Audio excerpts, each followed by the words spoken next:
Good evening. Americans who ignore BC's pandemic travel restrictions are going to have a harder time sneaking into our province with what's known as the Alaska loophole. The federal government is cracking down on border cheats with a new system to identify Americans, but already there are questions about whether it will actually work. CTV's Penny Daflos is at the Peace Arch border crossing with more on the new rules. Well, this is probably the best known border crossing in the province, but anybody coming here claiming that they're on their way to Alaska is actually going to get sent to Abbotsford.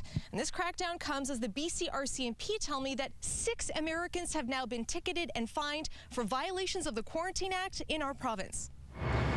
Starting at midnight, Americans who want to travel through BC to Alaska will have to not only answer regular questions, but also get one of these tags hanging on their rearview mirror directly identifying why they're in the country.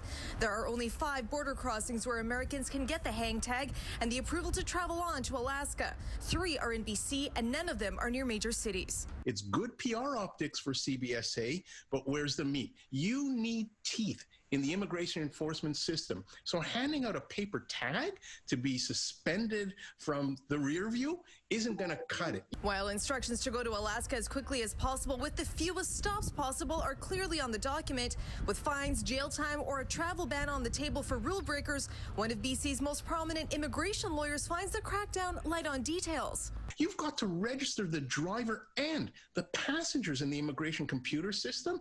You should be using electronic monitoring to see where they're going for 3 weeks. Cross-border traffic is down more than 90%, but some people are still coming in for legitimate reasons, and there are permanent or long-term residents with American plates. I think it's great. I think that's a really helpful step, and it is something that that I'm thankful that has been put in place. With roughly 1 in 100 Americans now infected with COVID-19, the border's been shut down to non-essential recreational travel since mid-March and will be until at least August 21st.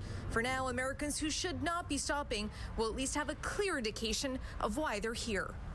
So the question that I have been hearing again and again since this news came out is why now? Why did it take so long?